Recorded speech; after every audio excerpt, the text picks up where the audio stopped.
નમસ્તે, કેમ છો બધાને? મારી ચેનલમાં તમારું સ્વાગત છે. આજે સુંદર મજાનો વિડીયો લઈને આવીશું ભાઈ બહેનો કે જે 2 મીટર કાપડ હોય તેમાંથી પ્લાઝાનું કેવી રીતના કટિંગ કરવું તે સરળ ને સીધી રીતે હું તમને બતાવીશ. એકદમ સરળ પદ્ધતિથી, હાવ ઇઝીલી, જે પહેલેથી શીખે, બિલકુલ સીવણ આવડતું નથી કટિંગ તે પણ કરી શકે એટલી 2 પદ્ધતિ બતાવીશ. એક તમે પ્રત્યક્ષ માપ લીધું હોય તો કેવી રીતના પ્લાઝાનું કટિંગ કરવું ને પ્લાઝા ઉપર પ્લાઝો રાખીને કેવી રીતના કટિંગ કરવું, બંને રીતે હું તમને સમજાવીશ. તમે જોઈ શકો છો બાંધણીનું મારે કાપડ છે, 2 મીટર મેં કાપડ લીધેલું છે. તો આ રીતે આપણે કાપડને ફોલ્ડ કર્યું. આને પહેલા આપણે ઉથમી રીતે કાપડને ફોલ્ડ કરવાના. મેં સીધી સાઈડ બતાવું છું. તો ઉથમું આપણે પહેલા કાપડ કરી લેવાનું. તો કેવી રીતના કાપડને પલટાવવું તે તમને સમજાવી દઉં. આ રીતે આ સીધો પાર્ટ છે, બરોબર ને? આ રીતે આપણે કાપડને ઉથમું કરી લેવાનું છે. કટિંગ ટાઈમે આપણે હંમેશા ઉથમું કાપડ રાખીને જ કટિંગ કરતા હોય છે. માર્કિંગ ન દેખાય એટલા માટે, આપણે ડાઘા ન પડે એટલા માટે, બરોબર? આ રીતે મેં એક વખત ગળીમાં કાપડને ફોલ્ડ કરી લીધું. આ રીતે ઉથમું મેં કાપડ કરી લીધું. આ એક વખત આપણે ગળીમાં ફોલ્ડ કર્યું, બરોબર? આ રીતે ને આ રીતે આપણે બીજી વખત ફોલ્ડ કરવાનો, એટલે આપણી 2 ગળી થાય ને 4 પાર્ટ થવા જોઈએ. આ રીતે તમે જોઈ શકો છો, આ રીતે થવું જોઈએ. તો આ રીતે હું વ્યવસ્થિત કાપડને ફોલ્ડ કરી લઉં. આ રીતે 4 પાર્ટમાં તમારે ફોલ્ડ કરવાનું છે, એનું ખાસ ધ્યાન દેજો. આ રીતે 4 પાર્ટને 2 ગળી હોવું જોઈએ. તો હું વ્યવસ્થિત પહેલા કાપડને ફોલ્ડ કરી લઉં, પછી તમારે કેવી રીતના લંબાઈ પહોળાઈ પ્લાઝાની લેવી તે તમને હું સમજાવું. આ રીતે મેં કાપડને વ્યવસ્થિત ફોલ્ડ કરી લીધું, તમે જોઈ શકો છો. હવે આપણે જે પ્રત્યક્ષ માપ લીધું હોય તો આપણે કેવી રીતના લેવું તે પહેલા સમજાવું તમને. તો મારે લંબાઈ છે 40 ઇંચ, બરોબર ને કમરની પહોળાઈ 2 માપ જોઈએ તમારે, એક લંબાઈ ને કમર, બરોબર? 2 માપ હોય એટલે તમે પ્લાઝો કટિંગ કરી શકો છો. તો મારી બંને 40 ઇંચ છે, બરોબર? તો પહેલા આપણે કેવી રીતના માપ લેવું તે તમને સમજાવી દઉં. પહેલા તો આપણે અહીં બેલ્ટનું એક્સ્ટ્રા લઈ લેવાનું. તો 2 ઇંચ માર્કિંગ કરું છું, જે અંદર આપણે નેફાનો ભાગ આપણે ફોલ્ડ થાય તેના માટે મેં લીધું, બરોબર? ત્યાંથી આપણે આ માર્કિંગ કરી લીધું મેં, જે ઉપરનો આપણે બેલ્ટ ફોલ્ડ કરવા માટે. હવે ત્યાંથી આપણે લેવાનું છે 40 ઇંચ, બરોબર? તો આ રીતે 40 ઇંચ આવે છે, બરોબર? હવે અહીંયા નીચે મારે થોડું ઘટે છે, તો હું એક્સ્ટ્રા પટ્ટી જે વધશે એમાંથી હું લગાવી લઈ, બરોબર? આ રીતે 40 ઇંચ એક માર્કિંગ કરી લઈએ આપણે. તો 40 ઇંચ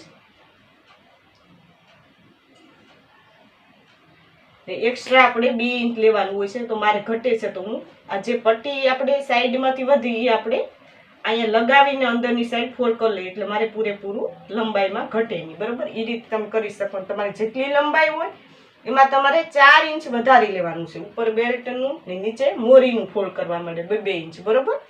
એ રીતે તમને સમજાઈ ગયું. હવે આપણે કમરનું માપ લેવાનું, બરોબર? કમરનો ચોથો ભાગ લેવાનો છે. 40નો ચોથો ભાગ આપણો 10 થાય, બરોબર? એમાં એક્સ્ટ્રા આપણે 4 ઇંચ નાખવાનું છે, કેમ કે આપણે એક્સ્ટ્રા એટલા માટે કે આપણે ઇલાસ્ટિક ફિટ કરવાનું છે એટલા માટે. તો આપણે ટોટલ આપણે 14 ઇંચ લેવાનું છે, બરોબર? આ રીતે 14 ઇંચ એક માર્કિંગ કરી લઈએ. આ રીતે તમારે જે કમર હોય એના તમારે 4 ઇંચ વધારે લેવાનું, ચોથો ભાગ કરીને 4 ઇંચ વધારે એક્સ્ટ્રા લેવાનું. આ રીતે આ માર્કિંગને આપણે જોઈન્ટ કરી લઈએ પહેલા. આ રીતે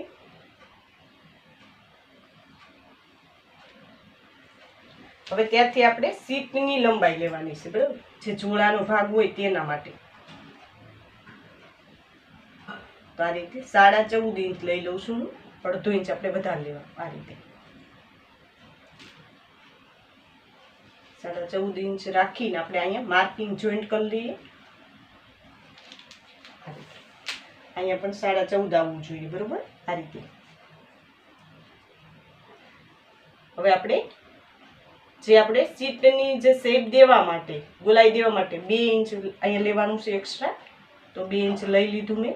આ રીતે હવે આપણે નીચેની મોરીમાં આપણે પહોળાઈ તો તમે તમારી પસંદ ઉપર રાખી શકો છો, વધારે ઓછી, બરોબર?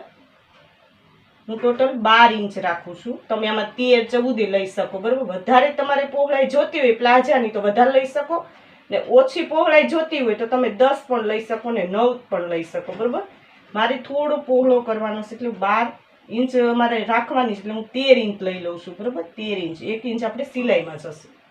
આ રીતે 13 ઇંચ એક માર્કિંગ કરી લીધું. હવે આ માર્કિંગ ને આ માર્કિંગને આપણે જોઈન્ટ કરી લઈએ.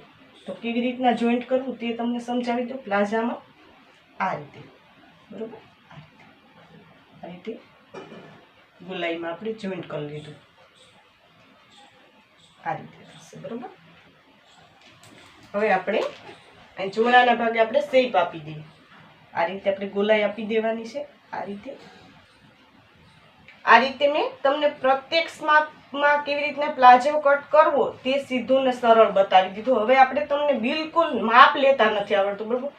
તમને કમરનો ચોથો ભાગ કે લંબાઈમાં તમને પ્રોબ્લેમ થાય છે તો તમે પ્લાઝો લઈ શકો છો. કોઈ બી તમારે જે માપનો હોય તે પ્રમાણે લેવાનો છે ને એ રીતે આપણે જે પ્લાઝો છે ને પ્લાઝા ઉપર પ્લાઝો રાખીને કટિંગ કરતા તમને શીખવાડું. તો અમારે પ્લાઝો રેડીમેડ છે, બરોબર. એમાં હું આ રીતે રાખી દઉં છું, તમે જોઈ શકો છો.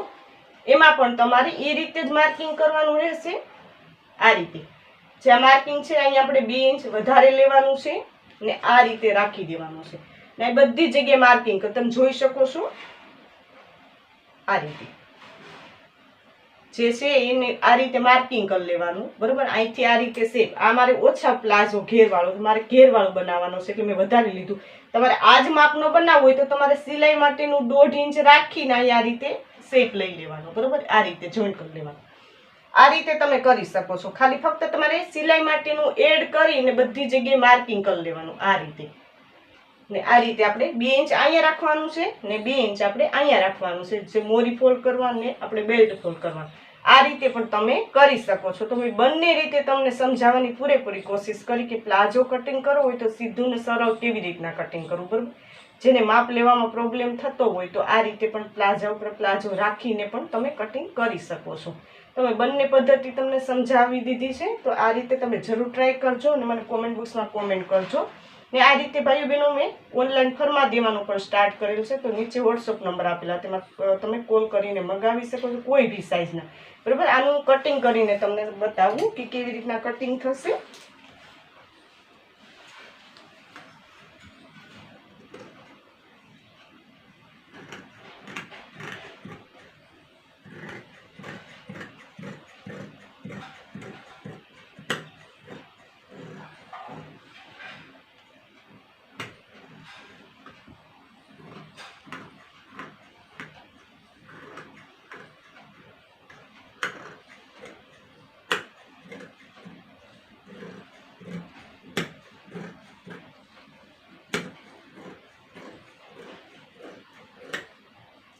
બરોબર, આ રીતે આપણે કટિંગ થઈ ગયું.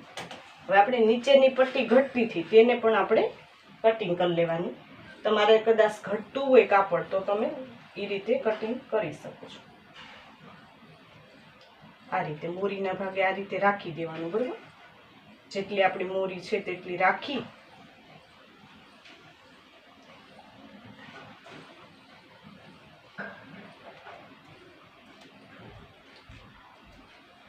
આ રીતે ને આપણે 2 ઇંચ લઈ લેવાનું, બરોબર.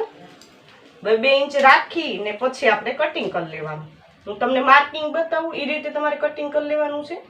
આ રીતે 2 ઇંચ રાખી દેવાનું ને પછી તમારે કટિંગ કરી લો એટલે તમારે મોરીના ભાગમાં જે ઘટતું તે તમારે પ્રોબ્લેમ સોલ્વ થઈ જાય, બરોબર. આ રીતે હું બતાવું છું તે રીતે તમારે પટ્ટી કટ કરી લેવાની છે. આ રીતે ઘટતું હોય તો તમારે આ રીતે પટ્ટી કટ કરવાની છે. ન ઘટતું હોય લંબાઈમાં તો તમારે કોઈ પ્રોબ્લેમ નથી. આ રીતે મારે ઘટતું તો મેં કમ્પ્લીટ કરી લીધું છે. આ રીતે તમને આ વિડીયો કેવો લાગ્યો ભાઈ બહેનો મને કોમેન્ટ બોક્સમાં જરૂર કોમેન્ટ કરજો. ને હજી સુધી અમારી ચેનલ સબસ્ક્રાઈબ ન કરી તો સબસ્ક્રાઈબ કરી લેજો. નોટિફિકેશન બેલ પર ઓલ કરજો, એને લાઈક કરજો, કોમેન્ટમાં જરૂર કોમેન્ટ કરજો ભાઈ બહેન કે આ વિડીયો તમને કેવો લાગ્યો. આ વિડીયો જો ખૂબ ખૂબ ધન્યવાદ.